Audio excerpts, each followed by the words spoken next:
Hey guys, thanks for joining me on my channel once again. The reason why I wanted to make this video is because I'm experiencing maybe one of the first lows of my full-time composing career.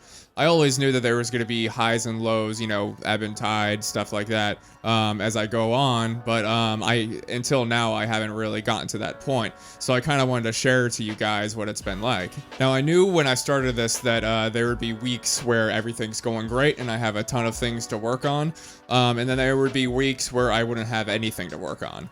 That's something that I knew kind of signing up. The past couple of weeks have been pretty quiet. I haven't really had a whole lot to work on as I'm waiting, for a couple things to wrap up production and then a couple things to actually go in production. And so there's a few things that are on the distant horizon, but nothing that I'm actively working on right now. And so I wanted to share what that's been like. So I spent 10 weeks working on the reality TV show Surviving Man, and it was a constant deadline, a constant stream of income, constant things to do. I was busy. While I was working on Surviving Man, I was also securing other gigs on the side, but I didn't know when they would actually come to light. I guess I'd assumed that when I would be done with Surviving Man, it would be on in the next one, bam, bam, bam. But that's obviously not how things work, and honestly, I should have known better. So I'm kind of using this as a learning experience and also using this as an experience to share with you guys what I've been doing for the past couple weeks when there's nothing to do. For one, I have not been trying to force myself to work 10-hour days. I don't get up in the morning and go, okay, I have to be doing something right now. Let me get to work, and then, you clock out by 5 o'clock. And the reason for that is because with anything in life, I mean, there's a balance. And so I might be bored out of my mind, for a little bit, but, come maybe November, December, I'm going to be slammed with 2 or 3 things at the same time. So the way I see it is I can kind of half be productive and then half make up my free time now while I have a chance. Because come November or December, I'm probably going to be working, 12, 14-hour days. So one of the things I've been working on is literally just practicing my craft. I've been writing a lot. Just for myself. Things that I eventually want to put on maybe an album or release on Spotify. It's so important to remember why you do this in the first place. And, it's not for the paycheck. It's because hopefully, you love what you're doing and, maybe you're not really good at anything else. But it's been extremely freeing being able to work on some compositions that aren't for anything. They're just for myself, and I can kind of get my creativity out. Part of working on my craft is that I'm still learning. I joined this website called Score Club, which has a ton of content having to do with orchestration, theory, counterpoint, harmony, pretty much anything that will make you better at being a composer. I'm not sponsored by them, but I have included a link in the description down below. Even though I took so much theory in high school and college, there's still so much left to learn, and I literally learn at least 2 new things every day with Score Club. I'm trying to get better with writing for orchestra in general.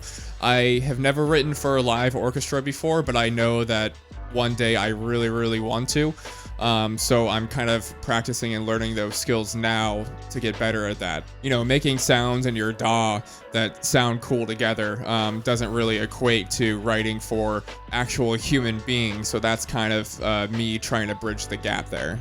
Another thing that I've been doing is obviously networking. I've been trying to plant the seeds with literally as many production companies and directors as I possibly can.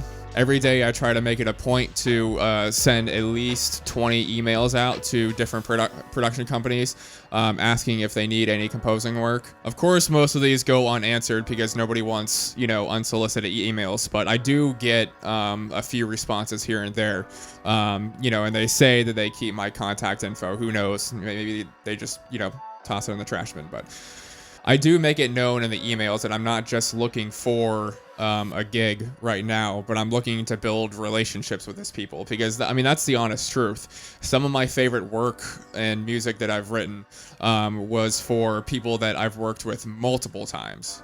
And I still have at least a decent working relationship with almost everyone that I've worked for in the past, whether or not they're active currently in the filmmaking world or not. But there is a human element to all this. You know, I don't just want the job. You know, I want to meet these people and I want the next job. I also join a lot of filmmaker forums and filmmaker groups like on Facebook, social media, whatnot, so I can meet people, and I try to follow as many filmmakers as I can on social media.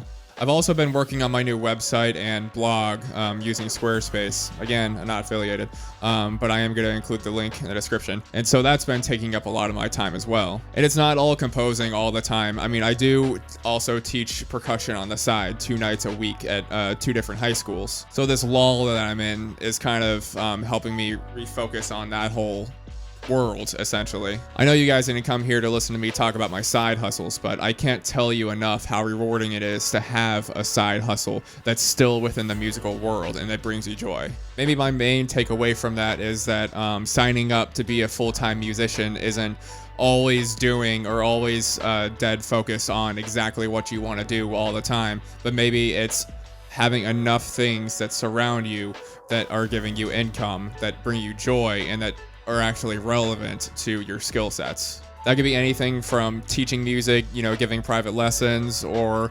performing, you know, joining an orchestra, concert band, you know, running live sound if you're experienced in that.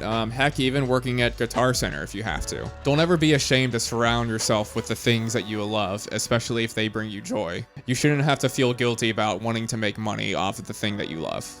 On top of that, I've been rebuilding my composer's template. I actually started making a video going through the template and like starting from scratch and stuff like that, but it just became a huge mess really quickly. So I'm gonna have to do that a couple of weeks down the line. I have too many sample libraries to sort through and too many things that I just don't use anymore, and I gotta really sit down and figure out what I actually want in my template and what's gonna be useful to me. I'm not gonna lie, it's really tough to stay motivated when you don't have any set deadlines or anything that you're actively working on. There are days where I don't feel like getting out of bed or doing anything, but the only thing that kind of like gets me out of bed is realizing that, hey, you don't have to do everything every single day. Sometimes it's okay to relax. Pick one thing that you need to get done for the day, so that way you have a nice little pocket of productiveness. I think there's psychology behind that. I mean, if you look at like a 5-year goal, like I want to be in this place in 5 years, it seems so daunting and so, you know, out of this world that you can't even start. But sometimes all you got to do is say, okay, I'm going to get out of bed and I'm going to do step 1 today, even if it's step 1 out of 150. Now, in all honesty, I wish I had been using my time to make more videos like this for my YouTube channel, but I just haven't had the motivation there because, you know, a lot actually goes into preparing talking points and like thinking about what you're gonna say and setting up the camera, doing the lighting, getting the, you know, the microphone going and like all this stuff. Making simple videos like this is honestly a lot of work. And so I haven't really been in the right headspace lately to make one. You know, because I've been so focused on other things. So that's why I thought that this would be the perfect topic for this video. If you guys have any questions for me, please leave them down in the comments, or if you just want to tell me that I suck, please do that too. Please like and subscribe, and I will see you next time.